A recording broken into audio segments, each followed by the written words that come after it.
Good morning. स्वागत है आप सभी को क्रिएटिव माइंड क्लासेस में। छात्र, आज हम शुरू करने वाले हैं क्लास 10th का। यह है 5वां चैप्टर। हमने आपको पहली पार्ट में दिया था रासायनिक अभिक्रिया के बारे में। उसके बाद में आपको दिया रासायनिक समीकरण के बारे में, रासायनिक संयोजन, वियोजन, है ना, संतुलन, असंतुलन कैसे होती है, विद्युत अपघटन कैसे होती है ना। पूरी मैं आपको पिछले वीडियो में दिया था एकल रासायनिक अभिक्रिया, एकल विस्थापन के बारे में। मैं आपको बताया था कि एकल विस्थापन कैसे होता है। देखो, एकल विस्थापन होता है कि एक व्यक्ति है ना, एक व्यक्ति को हटा देता है। जैसे एक बताए थे छोटिया, इधर छोटुआ, ठीक है ना, और यहाँ एक था छोटिया था और एक था छोटुआ था, ठीक है ना। अब ये छोटुआ है, ये छोटुआ का हटा देता है और इसको से अभिक्रिया कर लेता है। तो एक वो हटाया तो इसको क्या कहें, एकल विस्थापन कहेंगे। अब क्या होता है कि दूध को विस्थापन, अब क्या करता है, अदला बदली, कहता है कि ये यार देख यार ये सब करता है जो बड़ी है ना, ये कुछ कहेगा कि ये यार देख ये सब बड़ी ख़राब चीज़ है। एक तो तू है ना, तोर तो बेवफा हो गलो, तो छोड़ के चल गया। अब तू पढ़ा लिखा रहा तो ये थोड़े कि तू हमरे को तो बर्बाद कर देगा। तो ये कह रहा है कि देखो ये सब खराब चीज़ है, ऐसा करो ना यार कि तू अपनों वाली के हमरा दे दो, है ना, तू हमार वाली के तू रख ले और तू अपना वाली के हमरा दे दे, जे कहता है ना। अब ऐसा होने वाला है कि निकाल के देखो, अगर आपको आपका वाला कोई लेके चल जाएगा तो वही दिक्कत है कि नहीं है। तो तू कहोगे कि ए भाई तू अपने वाले की हमरा दे दे, है ना, ये अब होगा। ठीक है, देखो क्या था।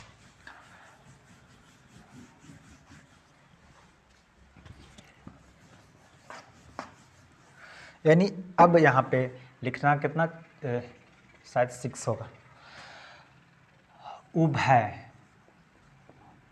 उभय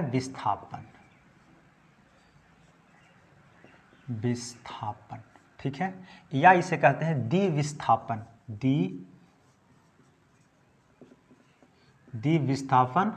द्विविस्थापन अभिक्रिया, ठीक है। यानी डबल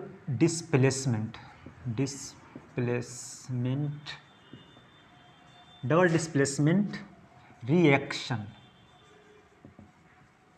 क्या हो रहा है यहाँ पे, अदला बदली हो रहा है। यानी देखो, समझना इसको लिखना कैसे, कि जब वैसा अभिक्रिया जो एक यौगिक, वैसा अभिक्रिया जो दो यौगिक आपस में आयनों का यानी तत्वों को अदला बदली कर लेता है, उससे अदला बदली करके एक नई यौगिक का निर्माण करता है, उससे हम उभय विस्थापन या द्विविस्थापन अभिक्रिया कहते हैं। फिर से समझना मैं क्या बोल रहा हूँ, कि वैसा अभिक्रिया जिसमें दो यौगिक आपस में तत्वों का अदला बदली करके दो नए यौगिक का निर्माण करता है, उससे उभय विस्थापन या द्विविस्थापन अभिक्रिया कहते हैं।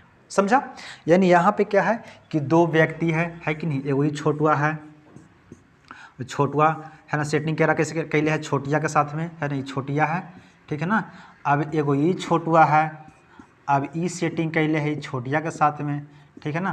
तो क्या कहता है कि देखिए यार ऐसा करने में दिक्कत होता है ना, आप एकल विस्थापन सिंगल डिस्प्लेसमेंट करे तो यार दिक्कत होता है। इसलिए क्या करो ना कि अभी चेंज कर लो आपस में, है ना। तो ई सेटिंग कर लेगा एक से, है ना, और ई सेटिंग कर लेगी एक से, हो गया, अदला बदली कर लिया।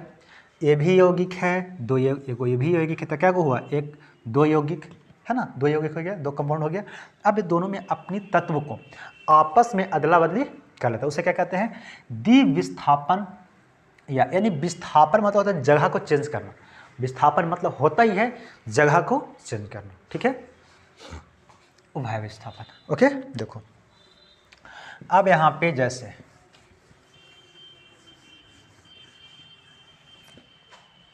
जैसे देखो क्या होती है, XY प्लस BAB, है ना, AB। अब यहाँ पे क्या कर रहा है, अपने में अदला बदली कर रहा है, तो X सेटिंग कर लेगा B के साथ में, प्लस A सेटिंग कर लेगा Y के साथ में। अब यहाँ पे देखो कि X क्या किया, इसको साथ में A को क्या किया, X था ना, X Y को क्या किया, दे दिया ना, और A B को दे दिया। A क्या किया, जैसे मेरे पास, मान लो मेरे पास कितना, चलो 100 रुपया मेरे पास है। अब मैं किसी को 50 रुपया दे रहा हूँ, तो मैं क्या हूँ, यानी मेरे पास ज़्यादा है ज़्यादा है इसलिए मैं किसी को दे रहा हूँ, यानी क्या है मेरे पास, मैं पॉजिटिव हूँ, है कि नहीं, धनात्मक में हूँ। अगर किसी के पास, चलो उस व्यक्ति के जो मैं दिया हूँ यानी उसके पास नहीं होगा तो वो मुझसे कर्ज ले रहा है। जब कर्ज ले रहा है तो वह क्या होती है, ऋणात्मक, है कि नहीं। आप लोन लेते हो तो कर्ज क्यों लेते हो, क्योंकि आपके पास नहीं रहता है, तो इसके पास नहीं था, ठीक है ना। यानी ये होगा प्लस और ये होगा, क्योंकि ये जा रहा है ना, किसी दूसरे के पास जा रहा है तो ये होगा माइनस, और ये होगा प्लस और ये होगा माइनस, समझा। यानी ये हो जाएगा, कुछ होगा प्लस होगा, ये क्या होगा माइनस होगा, और ये होगा प्लस और ये माइनस, ओके। अब जैसे एक में लिखिए, देखो समझ में आ गया आपको, आगे लिखिएगा एक में,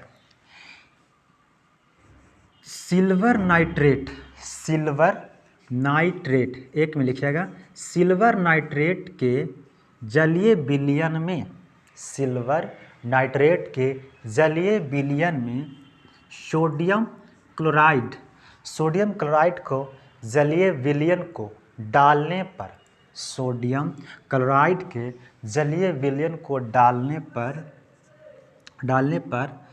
सिल्वर क्लोराइड तथा सोडियम नाइट्रेट बनता है। सोडियम, देखो सिल्वर क्लोराइड तथा सोडियम नाइट्रेट बनता है, और सिल्वर क्लोराइड का सफ़ेद अपघटन या ठोस के रूप में प्राप्त होता है। सिल्वर क्लोराइड का अपघटन या ठोस पदार्थ के रूप में प्राप्त होता है। देखो समझना कि अगर हम सिल्वर क्या है, नाइट्रेट है, सिल्वर नाइट्रेट को अगर आप अभिक्रिया करोगे, क्या है, नमक है ना, NaCl यानी सोडियम क्लोराइड, ये नमक है। अगर उसको विलयन में जब डालोगे तो क्या होगा, दोनों अदला बदली कर लेगा। अब देखो ई किया, पहल का अदला यानी प्लस किया, इसको दे दिया ना, अब ये भी क्या, इसको दे रहा है, इसको दे रहा है, ये भी दे रहा है, ये भी दे रहा है कि नहीं, लेकिन ये जा रहा है तो ये क्या, ये इसके पास जा रहा है, कर्ज ले रहा है ना, ये क्या माइनस में है, माइनस में है, ये जो ये भी माइनस में, ये भी माइनस में है कि नहीं। तो यहाँ पे करेंगे, ये हो गया प्लस और ये हो गया माइनस, ये हो गया प्लस, ये हो गया माइनस, यहाँ पे भी माइनस, यहाँ पे माइनस, ठीक है, समझा। यानी दोनों अदला बदली, यानी यहाँ पे बेवफाई नहीं किया, दोनों अदला बदली कर लिया कि है ना भाई, ऐसे दिक्कत होता है ना, इसलिए हम लोग क्या कर लो, चेंज कर लो आपस में, ना तोरा दिक्कत होगा ना हमारा दिक्कत होगा पढ़े लिखे में, है ना, दोनों क्या कर लिया, चेंज कर लिया, ठीक है। चलो और ले लो, दूसरा विक्रिया करा दो, लिखो, लेड नाइट्रेट को लेड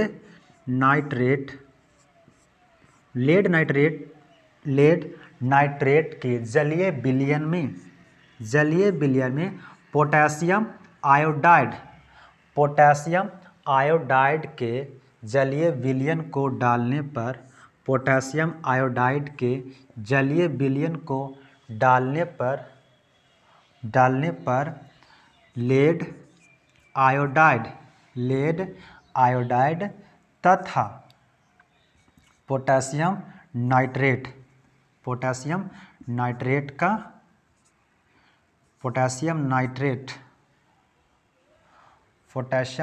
का विलयन बनता है। पोटेशियम नाइट्रेट का, यहाँ पे क्या था, हाँ यहाँ पे हो गया, हाँ ठीक है, ठीक है, पोटेशियम नाइट्रेट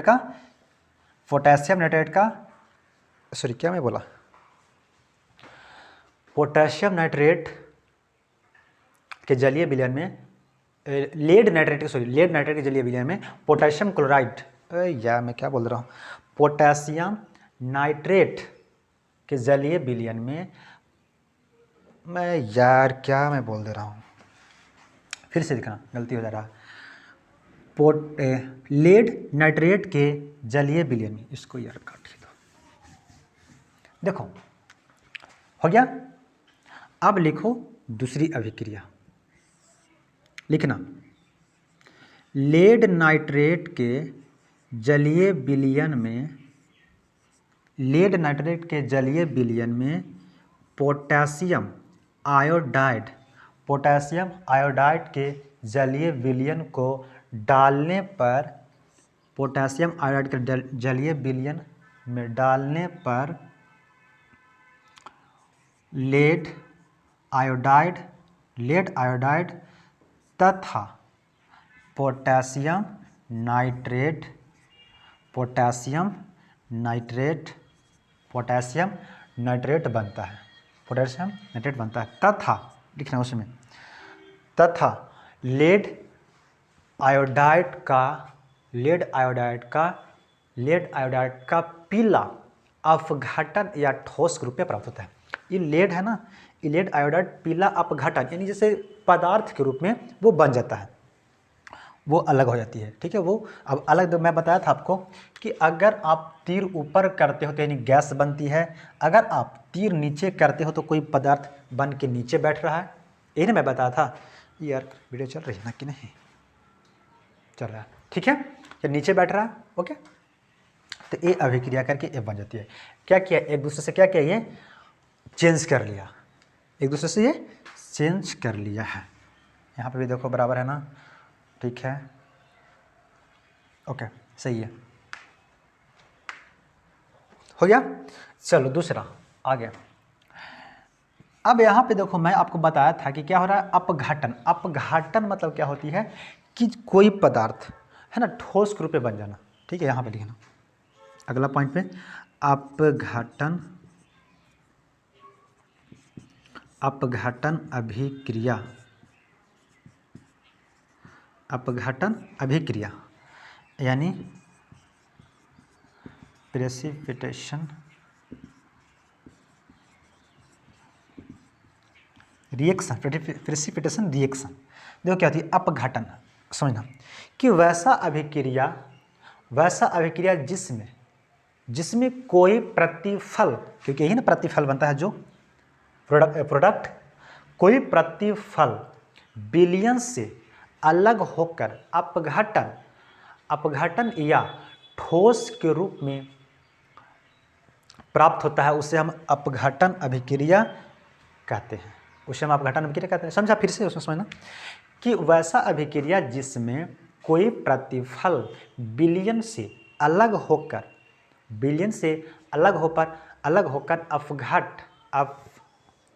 अपघटन या ठोस के रूप में प्राप्त होता है, उसे हम बोलते हैं अपघटन अभिक्रिया कहते हैं। समझा? चलो, यानी इसी का यानी अगर आप मान लो दही, जैसे हम लोग क्या करते हैं, जो पनीर वगैरह बनता है या छेना जो फटता है ना वो बनता है रसगुल्ला, उसको क्या करता है जो हलवाई वगैरह आती है वो दूध में नींबू डाल देते हैं, और भी ना, या तो दूध आप दही अगर डाल देते हो तो भी दूध फट जाती है ना, आप नींबू डाल दोगे तो भी दूध फट जाती है। तो जो फट के जो ठोस के रूप में जो अलग होती है वही होती है अपघटन होती है। ठीक है, वही क्या होती है अपघटन। अपघटन कहाँ बैठता है, नीचे बैठता है ना, कि उसको सिंबल हम तीर से नीचे करते हैं। तो ये सब देखो, यही इसका हो जाएगा एग्जाम्पल में, ये दोनों। ठीक है, एक दोनों इसका एग्जाम्पल में हो जाएगा। ओके, चलो 8वां उदासीनीकरण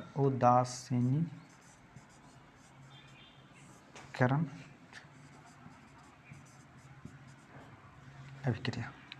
इसको ऊपर करो, फिर नहीं दिखाई देगा।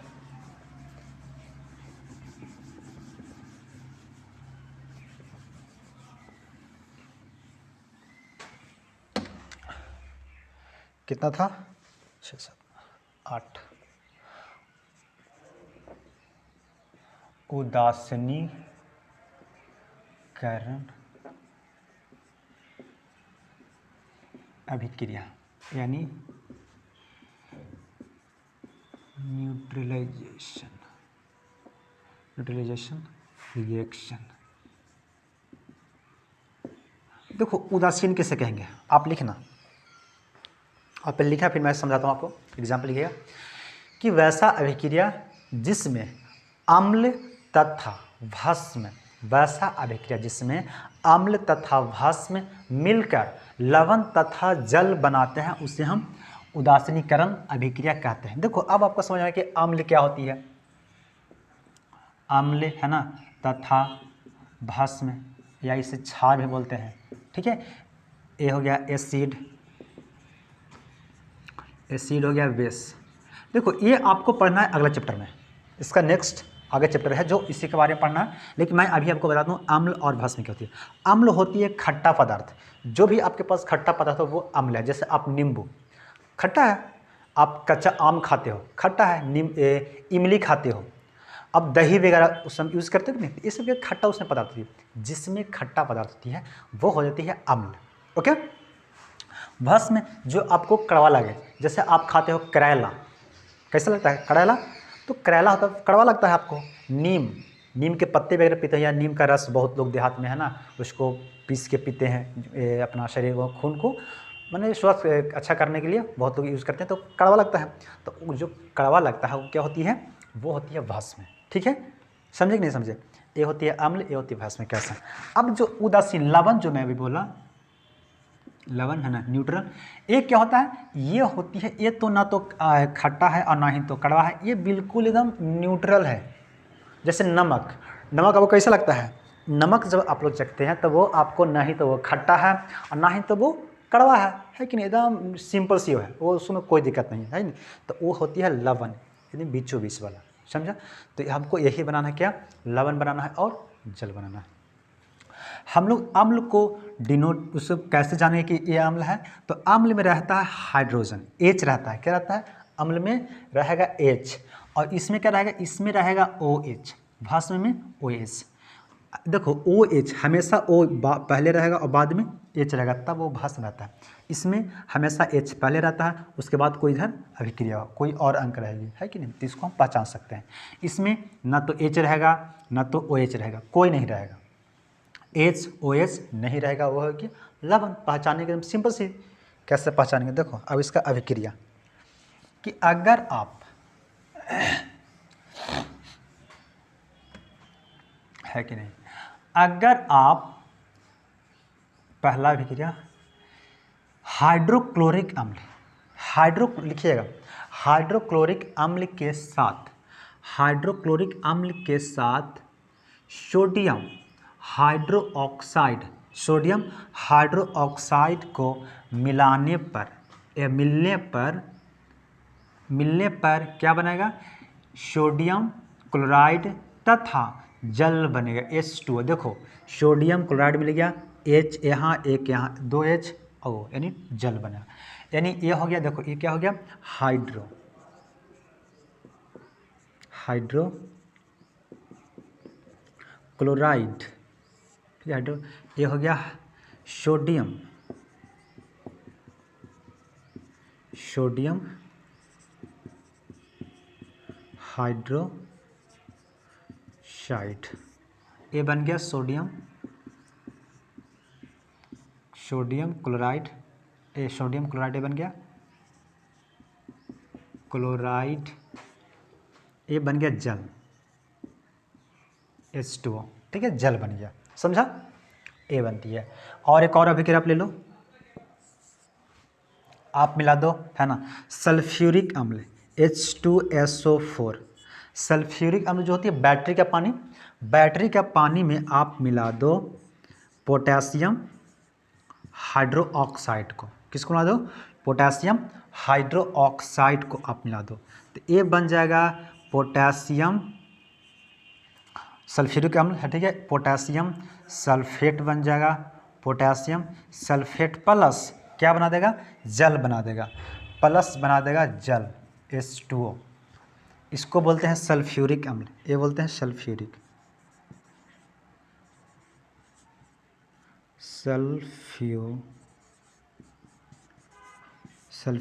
अम्ल, क्योंकि इसमें H है इसलिए अम्ल है, ये क्या हो गया, देखो इसमें OH है इसलिए क्या है, भस्म है, इसको बोलते हैं पोटेशियम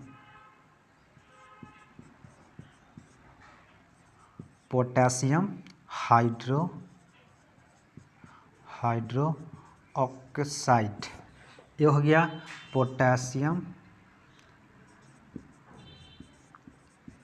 पोटेशियम सल्फेट, ये हो गया जल। ठीक है, ये बनता क्या, अगर आप लवण और यानी अम्ल और अगर भस्म अभिक्रिया करेगी तो वो बनाएगा लवण और जल बनाना।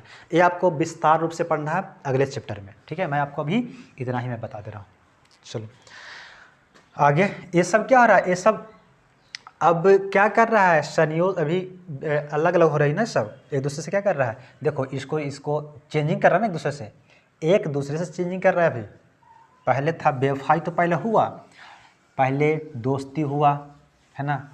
दोस्ती होने के बाद हर दोस्ती में फिर कुश्ती होता है ना, पूरा पूरा फिर मारा पीटी होगा, है ना। उसके बाद फिर हो जाएगा बेवफाई, अब हो रहा है।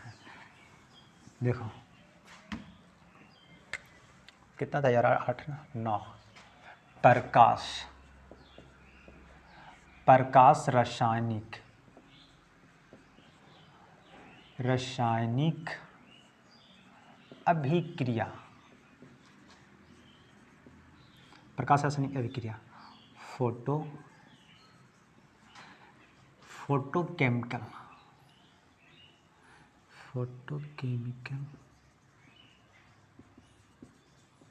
Chemical reaction. देखो प्रकाश लिखना कि वैसा अभिक्रिया जो सूर्य के प्रकाश में होता है उसे हम प्रकाश रासायनिक अभिक्रिया। इस सब को पता चल रहा है कि यह प्रकाश नहीं लाइट, जहाँ पे लाइट रहेगी वहीं पे अभिक्रिया होगी। तो कहाँ पे, सूर्य के प्रकाश में जब होगी ना रहेगी, वहाँ पे अभिक्रिया करती है। देखो कहाँ पे करेगी। अगर आप ले लेते हो हाइड्रोजन, क्या है, हाइड्रोजन और क्लोरीन गैस, क्लोरीन, हाइड्रोजन और क्लोरीन गैस को अगर आप अंधेरा में रख दोगे, अंधेरा में रखोगे ना तो चुपचाप रहेगा बैठल, कुछ नहीं करेगा, चुपचाप बैठा रहेगा, कुछ भी ये नहीं करेगा। लेकिन जैसे ही इसको आप सूर्य के अगर प्रकाश में लाओगे तो ये क्या करेगा, अभिक्रिया करेगा, अभिक्रिया करके बना लेगा हाइड्रोक्लोरिक अम्ल। मैं बहुत बार लिख चुका हूँ, हाइड्रोक्लोरिक अम्ल ये बना देगा, ठीक है। उसी तरह से अगर आप देखते हैं कि हम लोग जो पेड़ पौधे जो होते हैं हमारे पास, है ना, यानी प्रकाश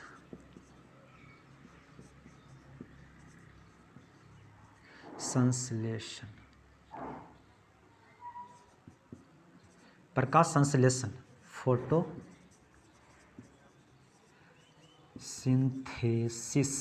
फोटोसिंथेसिस, ये क्या होती है, प्रकाश संश्लेषण। आपको भी ये भी अगला चैप्टर जब बायोलॉजी पढ़ाएंगे उसको भी इसको विस्तार रूप से पढ़ाना है, ठीक है। देखो यानी जो पेड़ पौधे हैं जो अपना जो भोजन बनाते हैं ना, वो बनाते हैं प्रकाश संश्लेषण के द्वारा ही वो करते हैं। यानी हम लोग जो खाना बनाते हैं उसे क्या कहते हैं कि हम लोग चलो कुकिंग कर रहे हैं, खाना बना रहे हैं, लेकिन अगर पेड़ पौधे जो खाना बनाते हैं उससे बोलते हैं कि प्रकाश संश्लेषण वो कर रहे हैं। तो जब सूर्य रहता है तभी वो खाना बनाते हैं। आप देखे होंगे कि अगर आप कोई भी देखो, बहुत से ऐसे पेड़ होते हैं जो सूर्य के प्रकाश में नहीं रहता फिर भी वहाँ पे खाना बनाता है, लेकिन बहुत ज़्यादा ऐसे पेड़ हैं जो सबसे अधिक ज़्यादा पेड़ हैं कि वो सूर्य के प्रकाश में खाना बनाते हैं। अगर आप किसी पौधे को आप अपने घर के अंदर जहाँ पे सूर्य के प्रकाश नहीं आती है वहाँ पर रख दीजिएगा तो वो मर जाएगी, है ना, वो नहीं रहता है बहुत, क्यों, क्योंकि वो सूर्य के प्रकाश में वो खाना बनाता है, ठीक है। तो जब सूर्य के प्रकाश लेगा यानी हमारे आसपास जो क्या हम लोग छोड़ते हैं, क्या छोड़ते हैं, कार्बन डाइऑक्साइड, तो वो कार्बन डाइऑक्साइड ले लिया। जितना जीव है सब कार्बन डाइऑक्साइड ही छोड़ता है। जैसे जितना आप ना जीव जो पिल्ली हुए, जो कीड़े मकोड़े होंगे, जानवर हो गए, हम लोग हो गए, सब कार्बन डाइऑक्साइड छोड़ता है। तो कार्बन डाइऑक्साइड ले लेता है कौन, पेड़ लेता है, पौधे लेते हैं और वो बनाते हैं। ज़मीन से जल लेते हैं, ज़मीन से पानी लेते हैं, और फिर क्या करेगा वो, सूर्य के प्रकाश आएगी वो अपना खाना बनाएंगे। तो वो क्या करते हैं, देखो लेंगे कार्बन डाइऑक्साइड, क्या करेंगे वो, कार्बन यानी 6 को लेते हैं कार्बन डाइऑक्साइड, फिर क्या करेंगे 6 को क्या लेंगे H2O, 6 को कार्बन डाइऑक्साइड, 6 को H2O लिए। अब वो अभिक्रिया करेंगे यानी यहाँ पे सूर्य का प्रकाश रहेगा तब वो खाना बनाएंगे। तब वो खाना बनाते क्या बनाएंगे, वो बनाएंगे C6H12O6 प्लस क्या बनाएंगे, ऑक्सीजन बना देंगे। वो क्या बना देंगे, ऑक्सीजन। 6 दूनी 12 6 18, 6 दूनी 12 6 18, ओके। देखो क्या बनाएंगे, ये बनाएंगे ग्लूकोस, ग्लूकोस यानी कार्बोहाइड्रेट, है ना। कार्बोहाइड्रेट देखो क्या होती है, ये होती है कार्बोहाइड्रेट या ग्लूकोज, से हिंदी में ग्लूकोज, इंग्लिश में कार्बोहाइड्रेट कहते हैं। ये हो गया क्या, ऑक्सीजन, ऑक्सीजन बनती है, ठीक है। फिर वो हम लोग ऑक्सीजन लेते हैं, लेने के बाद फिर हम लोग कार्बन डाइऑक्साइड छोड़ते हैं, तब एक जगह खाना बनाते हैं, है कि नहीं। कार्बोहाइड्रेट जो जैसे हम लोग सेव खाते हैं, हम लोग खाते हैं आम, जो आपको मीठा जो लगता है ना, वो इन्हीं का भोजन बनाया हुआ रखता है, वो इन्हीं भोजन बनाते हैं। यही चीज़ वही जो कार्बोहाइड्रेट मीठा रहती है वो इन लोग भी खाते हैं, और जो बचता है ना वो फल में जाकर रख देते हैं, वो फल में रख देते हैं ताकि हम बाद में उसको खाने के लिए लोग सोचते हैं कि बाद में खाएंगे, लेकिन वो क्या खाएंगे, वो तो आदमी इतना बंदर की जात होता है कि वो उसका खाने ले लेता है ना, तो वो इसका फिर खाना ले लेता है। ठीक है, इतना ही ये सब अभिक्रिया था, और भी अभिक्रिया भी बहुत है, मैं आपको बहुत कम दे रहा हूँ ताकि आपको पढ़ने में कोई समस्या ना हो, कोई समस्या ना हो, कोई दिक्कत ना हो, आपको बोझ ना हो, इसलिए मैं आपको छोटा छोटा वीडियो मैं बना के दे रहा हूँ ताकि आपको कोई प्रॉब्लम ना हो। तो भाई आज के लिए इतना ही। सो थैंक यू, है ना, शेयर करिए, सब्सक्राइब कीजिए। So thank you.